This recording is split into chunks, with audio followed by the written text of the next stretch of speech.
Hello everyone, आज हम आपके लिए लेकर आए हैं sample paper class 8 science session 2024-25 with syllabus, blueprint and its marking scheme. First of all, जिन्होंने हमारे चैनल को सब्सक्राइब नहीं किया, please subscribe our channel. So join us, let's start. Session ending exam 2024-25 class 8 science sample paper. First of all we will discuss about its syllabus. Syllabus को discuss करेंगे, इसके को syllabus, उसके बाद डिस्कस करेंगे इसका ब्लूप्रिंट। सिलेबस की बात करें तो इसमें टोटल जो है 6 चैप्टर आएंगे आपके, 6 चैप्टर्स। 6 चैप्टर में जो आपका पहला चैप्टर आएगा वो आएगा आपका रिप्रोडक्शन इन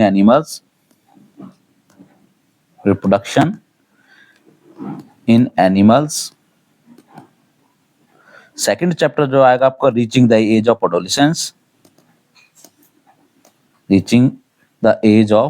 एडोलिसेंस।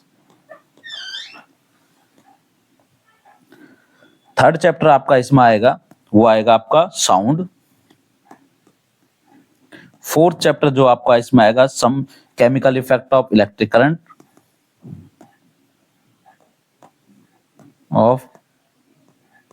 करंट। फिफ्थ चैप्टर आएगा इसमें आपका सम नेचुरल फिनोमिना।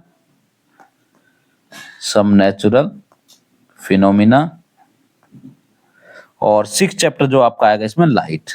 तो इस तरीका से इसके सिलेबस में जो रहेगा आपके कितने 6 चैप्टर रहेंगे टोटल। अब इसके ब्लूप्रिंट की बात कर लेते हैं। तो ब्लूप्रिंट में देखें तो इसमें आपके टोटल जो है 5 सेक्शंस रहेंगे।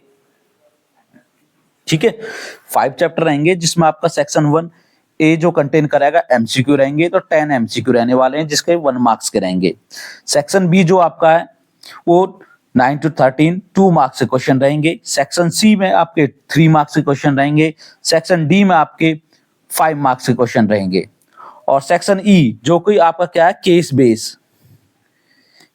बेस और वैल्यू बेस्ड रहेगा। इसमें आपको पैराग्राफ टाइप में दिया जाएगा इंफॉर्मेशन, उससे क्वेश्चन पूछे जाएंगे। ये इसमें आपको 5 मार्क्स के दे रखे हैं सैंपल पेपर में। जो आपका फाइनल एग्जाम आएगा उसमें आपके 4 मार्क्स के मिलेंगे ये। ठीक है, उसमें आपको ये 5 इसमें सैंपल पेपर में आपके 5 मार्क्स के दे रखे हैं, जबकि जो आप फाइनल एग्जाम आएगा उसमें शायद ये आपके 4 मार्क्स के रहे। ठीक है, तो इस तरीका से इसका ब्लूप्रिंट रहेगा। चलिए अब अपने इस सैंपल पेपर को सॉल्व करने की कोशिश करते हैं। ठीक है, जो पहला सेक्शन है हमारा सेक्शन ए, वो क्या हमारा एमसीक्यू टाइप का, जिसमें आपके 10 एमसीक्यू हैं, 1 मार्क्स ईच है। पहला है image form by a plane mirror. जो प्लेन मिरर जो है इमेज फॉर्म करता है वो किस तरह की होती है, तो आपको पता होना चाहिए प्लेन मिरर कैसी इमेज फॉर्म करता है। वर्चुअल इमेज फॉर्म करेगा, बिहाइंड द मिरर करेगा, सेम साइज की करता है एज द ऑब्जेक्ट। तो इसमें देखते हैं हम सेकंड ऑप्शन देखते हैं, वर्चुअल है हमारा, बिहाइंड द मिरर है and same size of the object. तो इसका आंसर हो जाएगा बी। सेकंड क्वेश्चन देखिए, sound can not travel. Sound किस में से ट्रेवल नहीं कर सकता, तो साउंड हमारा वैक्यूम से ट्रेवल नहीं कर सकता। इसका आंसर डी हो जाएगा। द बिगिनिंग ऑफ मेंस्ट्रुएशन जो साइकिल जो होता है हमारा, उसकी प्यूबर्टी पे जो स्टार्ट होता है उसे क्या कहलाता है वो, तो वो कहलाता है हमारा मेनार्क कहलाता है वो। तो इसका आंसर हो जाएगा सी, मेनार्क। क्वेश्चन नंबर 4 देखिए, a tadpole develops into an adult. A tadpole adult में डेवलप हो जाता है एडल्ट फ्रॉग में बाय द प्रोसेस का नाम क्या होता है, मेटामॉर्फोसिस। तो इसका आंसर बी हो जाएगा, मेटामॉर्फोसिस। डिस्टिल वाटर होता है ऐसा वाटर जिसमें कोई भी इंप्योरिटीज आयंस प्रेजेंट ना हो, तो वो क्या होता है हमारा पुअर कंडक्टर। तो इसका आंसर बनेगा ए, पुअर कंडक्टर ऑफ इलेक्ट्रिसिटी। 6 देखिए, adolescence is the period. Adolescence कौन सा पीरियड होता है, 5 to 10, 11 to 19, 12। तो ये तो ऑप्शन होंगे ही नहीं हमारे। ठीक, 5 to 10 तो हमारे आंसर बनेगा इसका बी, 11 to 19 ईयर। 7 देखिए, इंटरनल फर्टिलाइजेशन कहां पे होती है, इन द फीमेल बॉडी। तो इसका आंसर ए बनेगा हमारा, in the female body. Question number 8 देखते हैं, when a glass rod is rubbed with a piece of silk cloth. जब एक ग्लास रॉड को एक सिल्क क्लॉथ के साथ में रब किया जाता है, तो ग्लास रॉड जो होता है हमारा उसको पॉजिटिव चार्ज होती है, जबकि जो पीस ऑफ क्लॉथ होता है वो नेगेटिव चार्ज होता है। तो इसका आंसर बनेगा बी।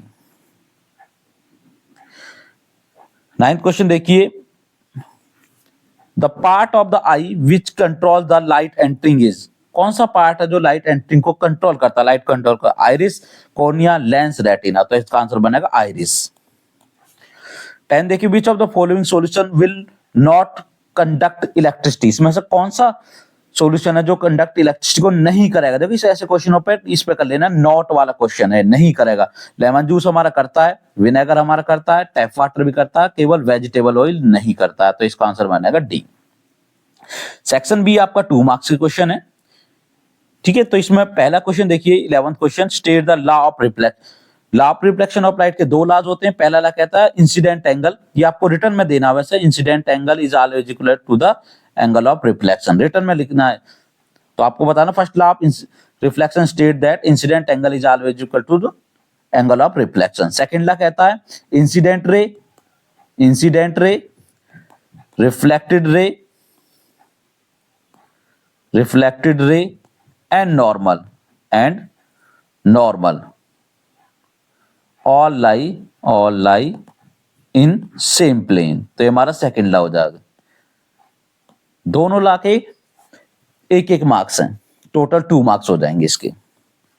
नेक्स्ट देखिए, a pendulum oscillate 40 times, 40 time period आपको दे रखा है इसमें, ठीक है। यहां पे सॉल्व कर रहा हूं इसका 12th का टाइम पीरियड, इसमें आपको दे दिया टाइम 40,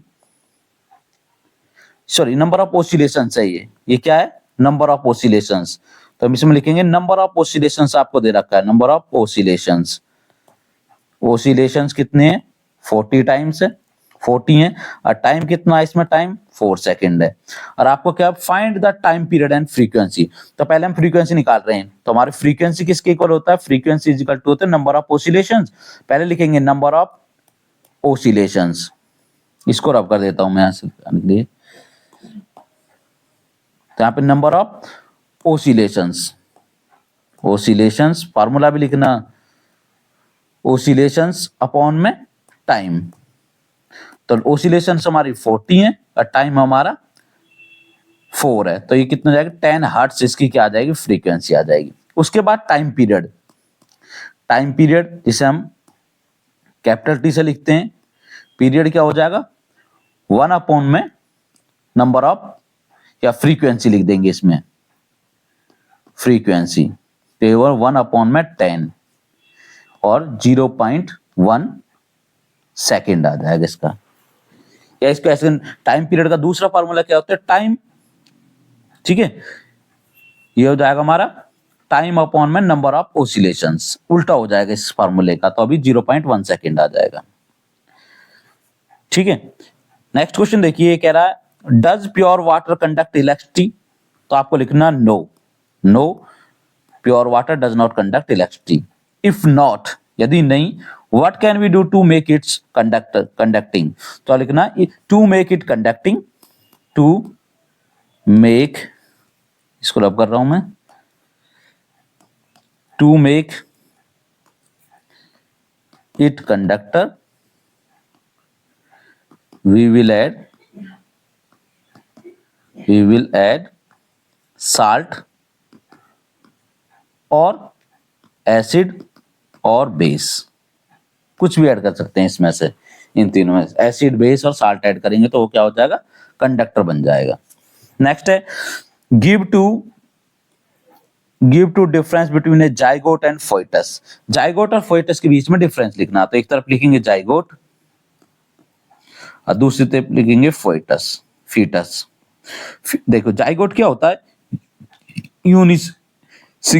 सिंगल सेल का होता है, सिंगल सेल हैप्लॉइड होता है, जबकि फीटस क्या होता है, हमारा मल्टी सेलर होता है, मल्टी सेल स्ट्रक्चर है, ठीक है। जाइगोट हमारा सिंगल न्यूक्लियस होता है, सिंगल न्यूक्लियस, इसमें मल्टी सेल है तो मल्टी न्यूक्लियस होते हैं, मल्टी न्यूक्लियोइड, ठीक है। जाइगोट में organs can not be recognised, ये जाइगोट किसका रिजल्ट है, रिजल्ट ऑफ फर्टिलाइजेशन का रिजल्ट है, फर्टिलाइजेशन। और फीटस किसका रिजल्ट है, रिजल्ट ऑफ एम्ब्रियो, एम्ब्रियो में जब डिवीजन होती है तो हमारा फीटस बनता है। तो कोई भी दो डिफरेंस मिनिमम लिखने हैं तो आपको 2 मार्क्स मिलेंगे इसके। नेक्स्ट है, नेक्स्ट क्वेश्चन देखिए, if you pass current through copper sulphate solution, copper get deposit on the plate that connect to the negative terminal. तो इसका आंसर क्या बनेगा, negative terminal of the battery. The process of depositing a layer of any desired matter on another material by the means of electricity, ऐसा process जिसमें हम एक Dzire metal को एक अनदर मेटल पे डिपॉजिट करते हैं, इलेक्ट्रिसिटी आता है तो उसको बोलते हैं इलेक्ट्रोप्लेटिंग। तो इसका आंसर बनेगा इलेक्ट्रोप्लेटिंग। ठीक है, तो ये हमारे 2 मार्क्स का सेक्शन फिनिश हो गए यहाँ पे। अब 3 मार्क्स के सेक्शन पा जाते हैं। सेक्शन हमारा जो क्या है, सी है। सेक्शन सी पे देखिए, सेक्शन सी में क्या कह रहा है, draw a level sketch of human I. Human आई का एक स्केच ड्रा करना। तो इसमें क्या करेंगे, ह्यूमन आई का मैं यहाँ बना के दिखा रहा हूँ, ह्यूमन आई का स्केच बनाना। तो सबसे पहले क्या करेंगे, एक लेंस को बनाएंगे, लेंस के ऊपर से एक लेयर बनाएंगे इस तरीका से। इस लेयर को ऊपर से थोड़ा ज्यादा ऊपर बनाना है, हाफ से थोड़ा नीचे नर्व बेंडिंग आएगी। इसको सीलियर मसल्स होल्ड करके रखती हैं। यहाँ पर हम सीलियर मसल्स बनाएंगे। तीसरी लेयर यहाँ पर रेटिना बनाएंगे। रेटिना को थोड़ा डिफरेंशिएट करके दिखा देंगे और यहाँ पे ये नर्व एंडिंग दिखा देंगे। तो ये ह्यूमन आई का स्केच हो जाएगा। अब इसकी लेबलिंग भी कर देंगे कि ये लेंस है, बाई कॉन्वेक्स लेंस होता है, ये बाहर वाला भाग कॉर्निया, ये रेटिना, मेन पार्ट्स के नाम लिख देंगे। ये ऑप्टिक नर्व, ठीक है। इसको दिखाना चाहते हैं ये सीलियरी मसल्स है, ये इसमें भरना चाहते हैं विट्रस ह्यूमर है।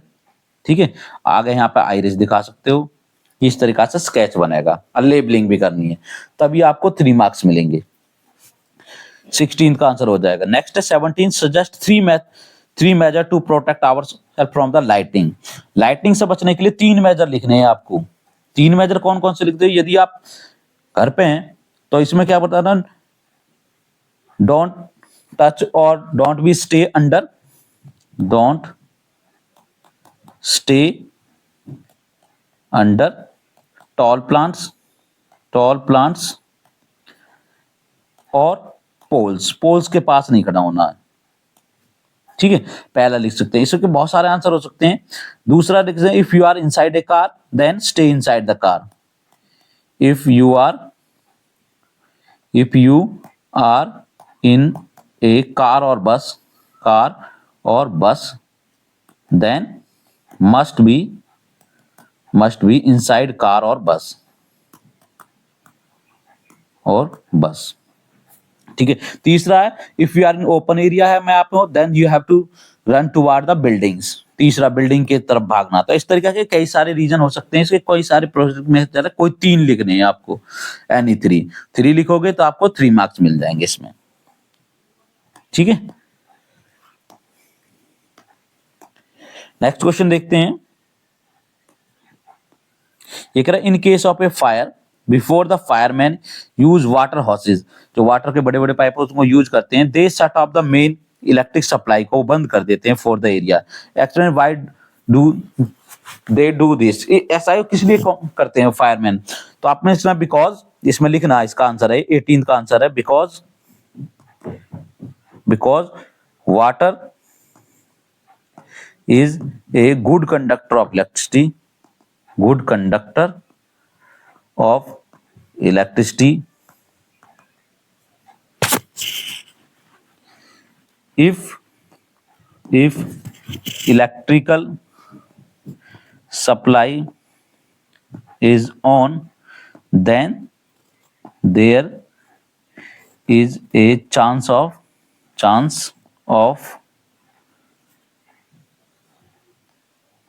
of electric shock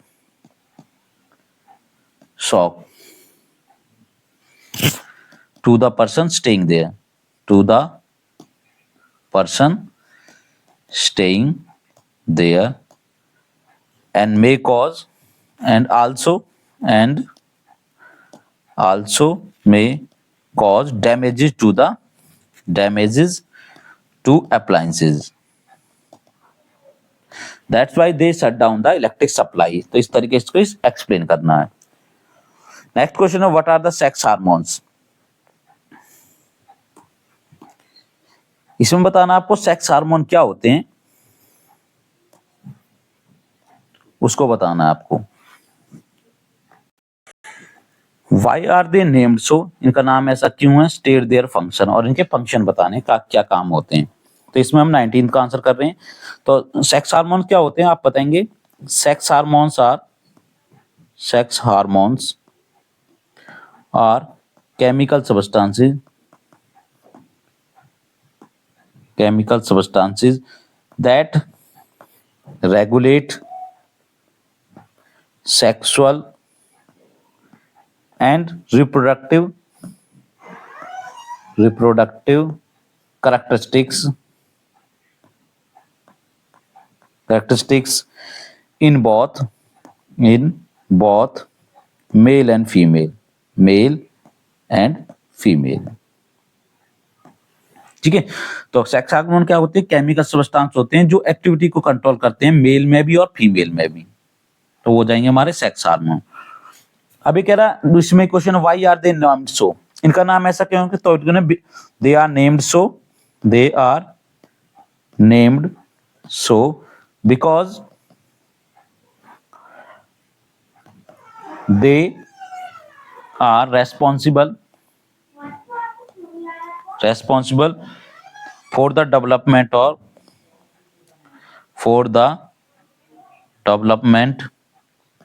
of secondary sexual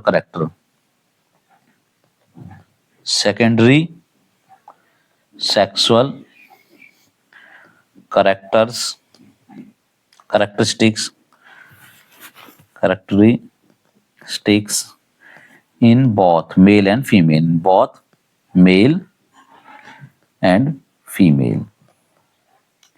इसी में स्टेट देयर फंक्शन, इनका फंक्शन और बताना है। तो इसमें बताएंगे, इसमें फंक्शन में जो का लिखेंगे आप, तो फंक्शन बताएंगे they are responsible for the secondary sexual character, like यही लाइन लिखनी है, they are responsible for the secondary sexual character. यहाँ पे लिखेंगे इसके in male they are for the responsible for the facial hair grow कराते हैं, armpit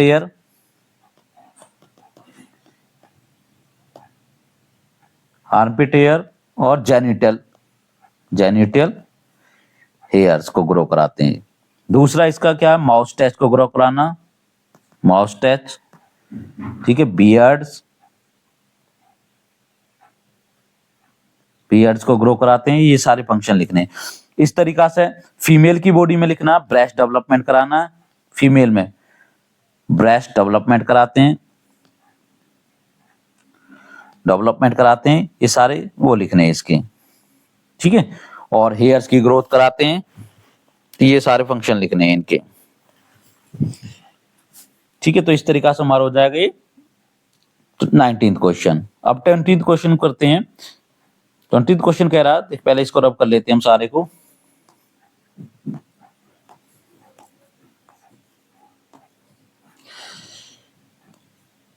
differentiate between internal fertilisation and external fertilisation. Internal fertilisation और external fertilisation के बीच में डिफरेंस देना। तो डिफरेंस कैसे देंगे, तो पहले internal fertilisation inside the tabular form में देंगे, इनसाइड द फीमेल बॉडी होती है, फीमेल बॉडी। एक्सटर्नल फर्टिलाइजेशन क्या होती है, आउटसाइड फीमेल बॉडी। पहला पॉइंट, इसमें मीडियम की जरूरत नहीं होती, they do not require it लिखेंगे, it do not require any medium for fertilisation. It require medium for fertilisation, like water. ठीक है, और इंटरनल फर्टिलाइजेशन के लिए तीसरा पॉइंट बता सकते हो, ये फॉर एग्जांपल इंटरनल फर्टिलाइजेशन अकर होती है ह्यूमन बर्ड्स, सब में क्या इंटरनल फर्टिलाइजेशन। आउटसाइड फर्टिलाइजेशन होती है for example frog, insects etcetera, इसमें होती है। ठीक है, और इसमें जो इंटरनल फर्टिलाइजेशन में इसमें स्पर्म काउंट कम होना चाहिए, लेकिन इसमें जो स्पर्म काउंट है वो बहुत ज्यादा होना चाहिए in comparison to internal fertilisation comparison में एक्सटर्नल में ज्यादा होने चाहिए हमें। ठीक है, कोई भी 3 पॉइंट लिखेंगे 3 मार्क्स मिलेंगे आपको। नेक्स्ट क्वेश्चन करते हैं। ये 3 मार्क्स से क्वेश्चन खत्म हो गए आपके। नब सेक्शन डी जो आपका 5 मार्क्स का क्वेश्चन है, इसमें कह रहा है the bulb does not glow in the setup shown in, list the possible reason, explain your answer. देखिए इसमें बल्ब ग्लो नहीं कर रहा है, बल्ब ऐसा क्यों है, क्या कारण हो सकता है? तो किसके रीजन हो सकते हैं? रीजन कई सारे हो सकते हैं। फर्स्ट क्या हो सकता है, bulb may be fuse, bulb may be fuse, bulb fuse हो सकता है। ठीक है, सेकंड रीजन इसका क्या है, जो इलेक्ट्रोलाइट है,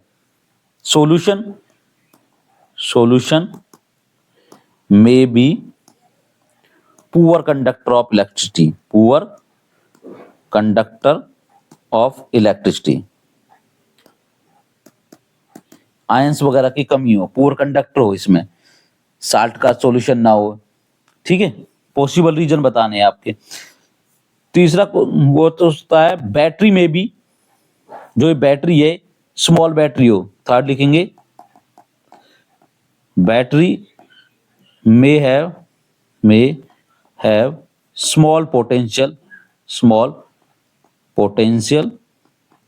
difference, या वोल्टेज लिख सकते हो आप, difference which is not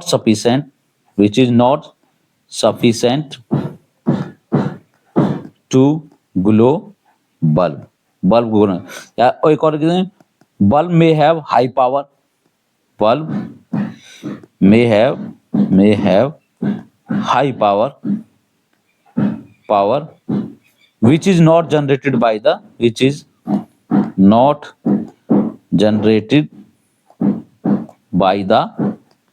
solution जो है जिससे करंट जनरेट हो रहा सॉल्यूशन, और बैटरी से में जो करंट जाना चाहिए उसको जनरेट नहीं कर पा रहा। तो ये सारे रीजन हो सकते हैं इसके। तो ये बताने, कनेक्शन का भी बता सकते हो, कनेक्शन में भी लूज। ठीक है, कनेक्शन लूज का भी 5 पॉइंट में, तो 5 पॉइंट देने हैं इसमें, मिनिमम 5 पॉइंट्स, तब आपको 5 नंबर मिलेंगे इसमें। सॉरी, ये 3 मार्क्स का है, 3 पॉइंट दे दीजिए फिर। 3 मार्क्स का 3 + 2, तो इसमें 3 पॉइंट बताने हैं, तो आपको 3 पॉइंट्स बताने के 3 नंबर मिलेंगे इसके। 3 मार्क्स का क्वेश्चन है ये। इसका सेकंड पार्ट देखिए, when the free ends of a tester are dipped into a solution, free end को डिप करते हैं, the magnetic needle show deflection, can you explain the reason. तो इसका रीजन क्या होता है, जो सॉल्यूशन है, solution is a good conductor of electricity. जो सॉल्यूशन है हमारा वो गुड कंडक्टर है। सॉल्यूशन में बी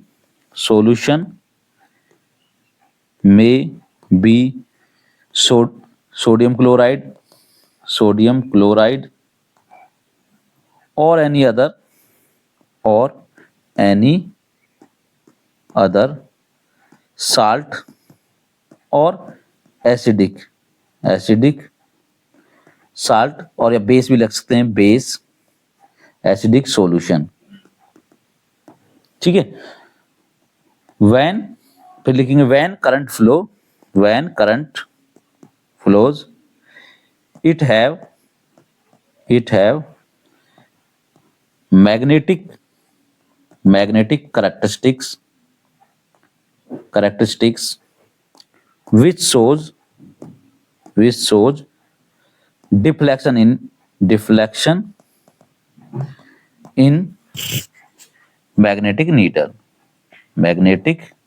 नीडल। इसके कारण क्या होता है, मैग्नेटिक नीडल में डिफ्लेक्शन होता है, क्योंकि जिसके में से करंट फ्लो करता है वो क्या करता है, मैग्नेटिक प्रॉपर्टीज भी होती हैं उसकी। करंट कैरिंग कंडक्टर है मैग्नेटिक प्रॉपर्टीज। तो ये सारा रीजन लिखना है इसमें। इसके आपके 2 मार्क्स क्वेश्चन है, 2 मार्क्स मिलेंगे इसे लिखने के। नेक्स्ट करते हैं अब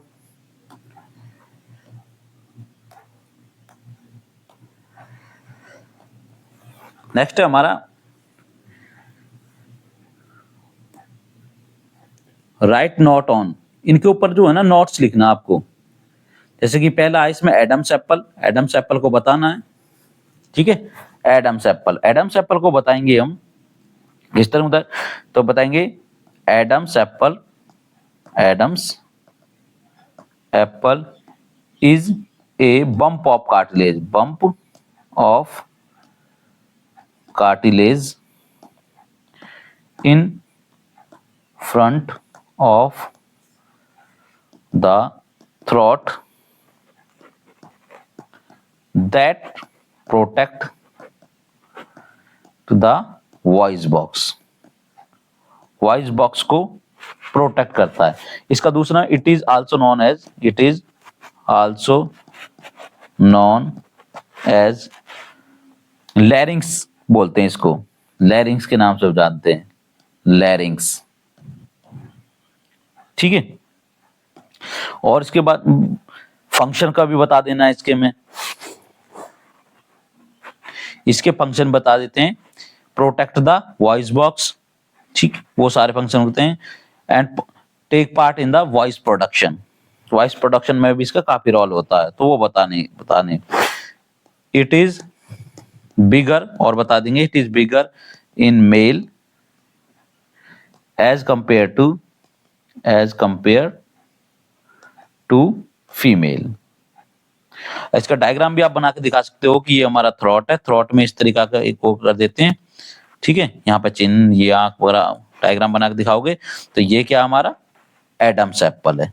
डायग्राम भी दे सकते हो एडम्स एप्पल, ठीक है, डायग्रामेटिक भी दे सकते हो आप इसे। देन इसको रब कर रहा हूं मैं।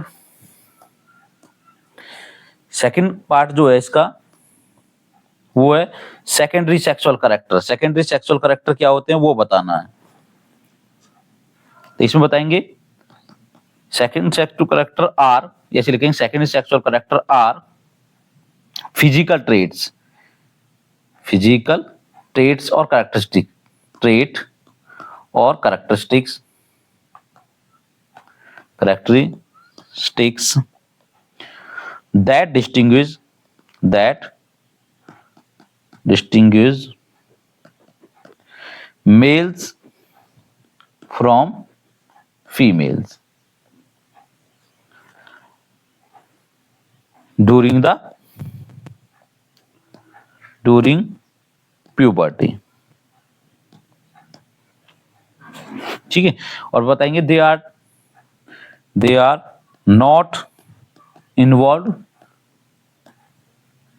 इन रिप्रोडक्शन, रिप्रोडक्शन इन्वॉल्व नहीं होते, अंदर नहीं जाते reproduction, but helps in reproduction, help करते हैं केवल।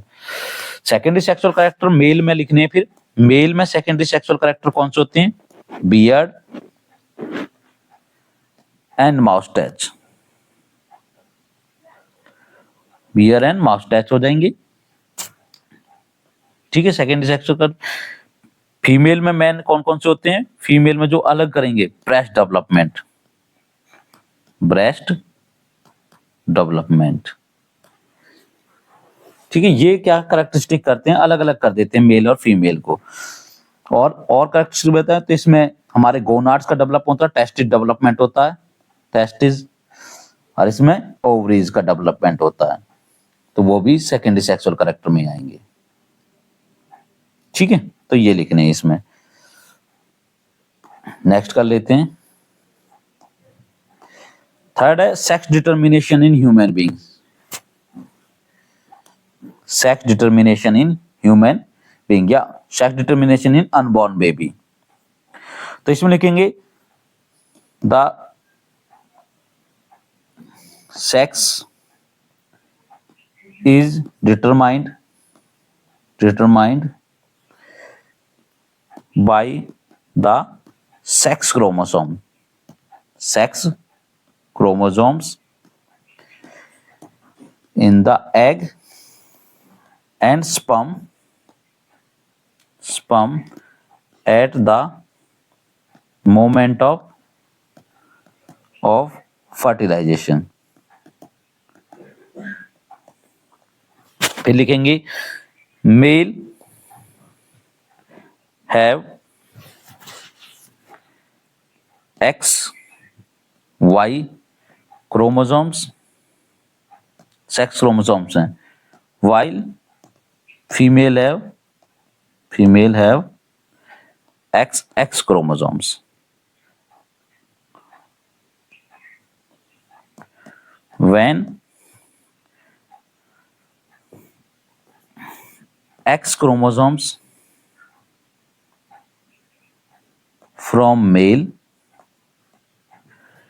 and X chromosome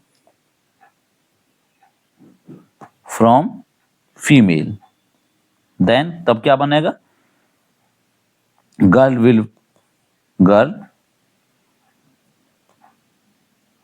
will form.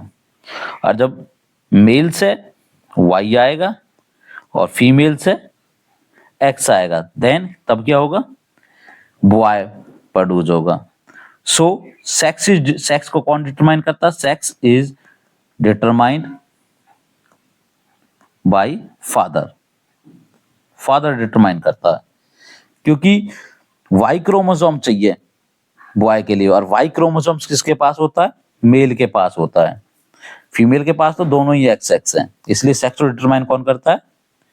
Father करता है, फादर। ठीक है, ये लिखना है आपको इसमें। और डायग्रामेटिकल भी दे सकते हो, इसमें आप डायग्राम बना कर दे सकते हो। इस वाले क्वेश्चन में डायग्राम कैसे बनाएंगे?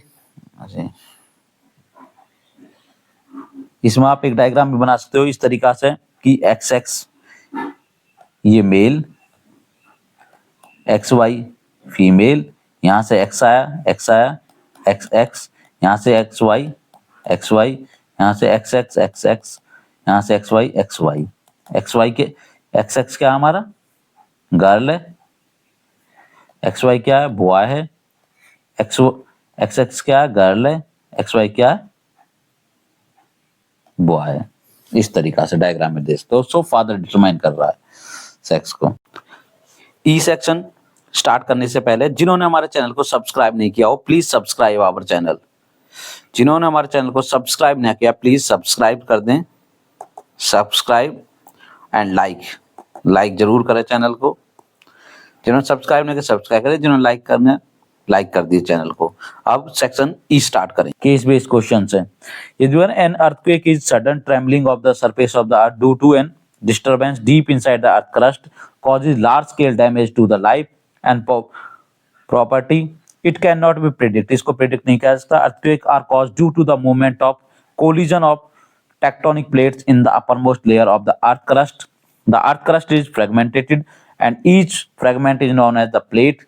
These plates are constantly in the motion and sometimes can collapse under one another causing earthquake on the surface। ये अर्थ की सरफेस का कोर का डायग्राम भी दिखा रखा है यहाँ पे। ठीक है, boundaries of the plates on the earth crust are weak होती हैं, जो weak zones where earthquakes are mostly occur. ठीक है, जैसे डेंजर जोन का these are known as the seismic और फाल्ट जोन कहलाते हैं। अब इसके बेस पे ना कुछ एक क्वेश्चन का नाम बता, आंसर कर। Which of the following is not likely to cause tsunami. Tsunami कौन सा कॉज नहीं कर सकता इसमें से? A major nuclear explosion under sea कर सकता है, अर्थक्वेक कर सकता है, वोल्केनिक इरप्शन कर सकता है, लाइटनिंग से सुनामी नहीं आ सकती। तो इसका आंसर बनेगा डी, लाइटनिंग सुनामी कॉज, क्योंकि इसमें क्या इज नॉट है, नहीं ला सकती। What are the different layer of earth. Earth की डिफरेंट लेयर कौन कौन सी है? तो इसमें आपने ये नाम लिखने हैं आपको। अर्थ की डिफरेंट लेयर है, क्रस्ट है, मेंटल है, आउटर कोर है, इनर कोर है। यहाँ से देख के लिख सकते हो आप। नेक्स्ट है व्हाट इज ए सिस्मोग्राफ। तो इसमें लिखो सिस्मोग्राफ क्या है? Is a device to measure earthquake, जिससे हम अर्थक्वेक को मेजर करते हैं। उस डिवाइस का नाम क्या है आपका? Seismograph. What is caused by the movement of earth plates. Earth plates के मूवमेंट से क्या बनता है आपका? मूवमेंट ऑफ अर्थ प्लेट से क्या बनता है आपका? अर्थक्वेक। तो इसका आंसर क्या आ जाएगा? अर्थक्वेक आ जाएगा। ठीक है, नेक्स्ट है what prevention should we take during the earthquake. Earthquake के दौरान हमें क्या प्रिकॉशन? तो we should avoid the tall building को दूर भागना चाहिए। तो आप इसमें सारी वो बताएंगे, we should away from tall building, tall building से दूर रहना चाहिए हमें, टॉल प्लांट से भी दूर रहना चाहिए हमें, ठीक है, ओपन एरिया की तरफ जाना चाहिए। वो सारी चीजें कई कई सारे पॉइंट आप लिख सकते हो। हर एक का 1 मार्क्स का क्वेश्चन है ये, 1 मार्क्स मिलेंगे, ठीक है। 24th क्वेश्चन देखते हैं। देखिए इसमें एपिग्लोटिस, हाइपोड्गोन, थायराइड कार्टिलेज, जिसे हम laryngeal muscles, voice box, Adam's apple अभी पढ़ा था, लैरिंग्स का भी क्वेश्चन आया था, विंड पाइप, ये सब दिखाए गए हैं। Sound is produce by vibrating object के द्वारा, we hear the variety of sound. इस पैराग्राफ को आपको पढ़ना, क्वेश्चनों के आंसर करने हैं। ये कह रहा है, देखिए पहला क्वेश्चन क्या है इसके बेस पे, unit of frequency, frequency unit क्या होती है, हर्ट्ज होती है, तो इसका आंसर हर्ट्ज हो जाएगा। Which of the following statement is correct, correct statement बताना। Sound is produce by the rays, गलत है। Sound can travel in the vacuum, ये गलत है, ये भी गलत है, वैक्यूम में साउंड ट्रेवल नहीं करता। Light and sound both can travel with the same speed, ये भी गलत है।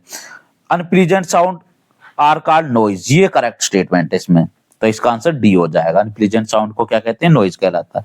Frequency of the audible sound की फ्रीक्वेंसी क्या होती है, बिटवीन 20 to 20,000 हर्ट्ज, बिल्कुल करेक्ट है, यही आंसर हो जाएगा इसका। Which of the following voice is likely to have maximum frequency, किसकी होगी इसमें, बेबी गर्ल की होगी, तो यही आंसर करेक्ट है इसका। Higher the frequency of vibration determines, कौन डिटरमाइन करता है उसको, हायर द पिच, जितनी पिच ज्यादा होगी उतनी वाइब्रेशन ज्यादा होंगे, ठीक है, तो ये हो जाएगा। नेक्स्ट क्वेश्चन करेंगे। 25th, Sita and her mother reached in a jewellery shop to purchase some of the ornament, she like a necklace very much but her mother told her not to purchase. उसने एक necklace को पसंद किया लेकिन उसकी माता ने मना कर दिया। It is because it is not real gold, उसकी माता जी कहती है रियल गोल्ड नहीं है। When she checked the information tag, जब उसने information tag check, it was written that 1 gram gold, उस पर लिखा था 1 gram gold. The necklace was quite big, काफी बड़ा था, एंड हैवी, बहुत हैवी भी था। She was surprised to see it, देखकर हैरान रहेगी, एंड आस्क्ड अबाउट इट, उसके बारे में पूछा था। Salesman explain that it is a gold plated necklace, तो उसने बताया कि गोल्ड प्लेटेड नेकलेस है। Then Sita checked that process of depositing layer of any desired metal on another metal by means of electricity is called electro.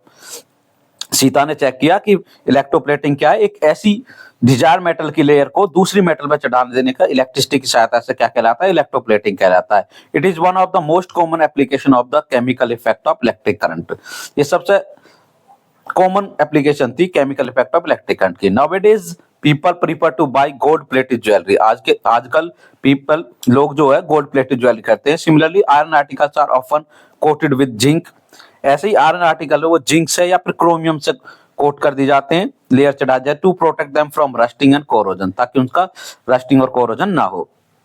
In electroplating factories disposal of the used conducting solution is a major concern, जब electroplating करते हैं जो solution बचता है जो उसमें से, वो एक बहुत बड़ी समस्या है। It is a polluting waste, ये पोल्यूशन करता है, पोल्यूटिंग वेस्ट है। Specific disposal guidelines should be followed to protect the environment, इसको डिस्पोज करने के लिए एक स्पेसिफिक गाइडलाइंस का फॉलो करना चाहिए जिससे हमारा एनवायरमेंट बचा रहे। इसके बेस पे कुछ क्वेश्चन उनको आंसर करना है।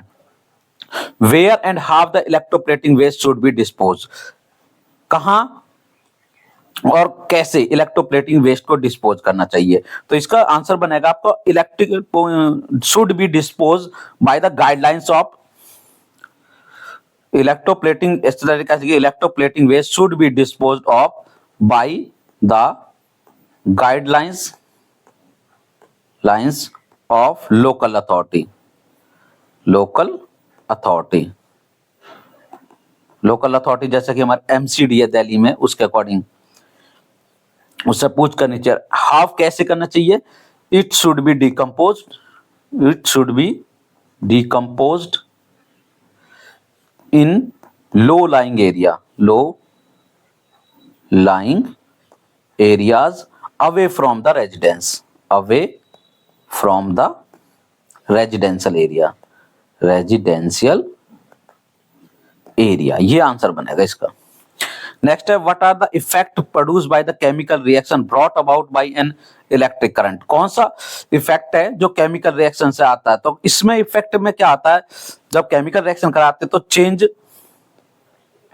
चेंज इन कलर हो सकता है, चेंज इन कलर, जैसे इलेक्ट्रोप्लेटिंग में कलर चेंज हो जाता है, change in colour, change in temperature हो सकता है, टेम्परेचर चेंज हो सकता है सॉल्यूशन का, ठीक है, change in colour, change in temperature हो सकता है, और फॉर्मेशन ऑफ, नेक्स्ट में फॉर्मेशन ऑफ न्यू प्रोडक्ट, नया प्रोडक्ट बन सकता है उसमें, ठीक है। तो ये 3 चेंजेस लिखने हैं आपको इसमें। नेक्स्ट है name the material that can be used for electroplating, उस मटेरियल का नाम बताओ जो इलेक्ट्रोप्लेटिंग के लिए यूज की जा सकती है। तो इलेक्ट्रोप्लेटिंग में हम जो मटेरियल यूज कर सकते हैं, देखिए जैसे कि अगर हमें आर्टिफिशियल ज्वेलरी बनानी है तो हमें कौन सी मटेरियल यूज करते हैं उसको पर, जैसे कि अगर आप आयरन के ऊपर चढ़ते हो, आयरन पे इलेक्ट्रोप्लेटिंग किसकी करते हैं हम, देखो जिसमें जो बताई गई आयरन पे कर रहे हैं हम इलेक्ट्रोप्लेटिंग जिंक और क्रोमियम की, तो वहां पे यूज होंगे जिंक, क्रोमियम, ठीक है। और आर्टिफिशियल ज्वेलरी यदि बना रहे हैं हम, आर्टिफिशियल ज्वेलरी हम बना रहे हैं, ज्वेलरी जो बना रहे हैं तो उसमें हम इलेक्ट्रोप्लेटिंग के लिए मेटल यूज करेंगे कॉपर और गोल्ड सॉल्यूशन, ठीक है। तो इस तरीके से इलेक्ट्रोप्लेटिंग हो जाएगी। तो मटेरियल इसमें कॉपर हो जाएगी, जिंक, आयरन ये हो जाएंगे। What are the application of electroplating, electroplating की एप्लीकेशन जो है आप इस क्वेश्चन आंसर इसमें से देख सकते हैं, इसमें लिखा हुआ है।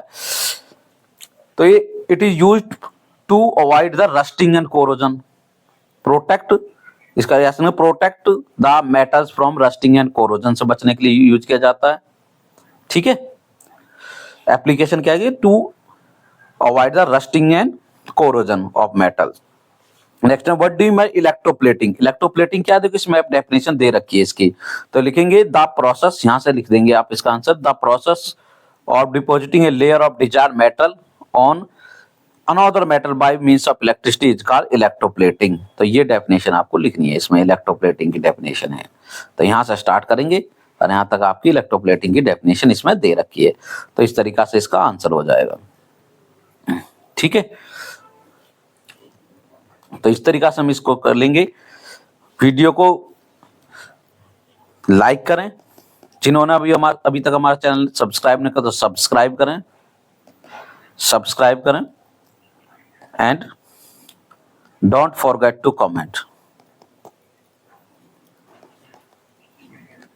कमेंट करना, मुझे कमेंट करके बताएं आप क्या आपको सही लगा क्या नहीं लगा, ठीक है। Thank you, have a nice day.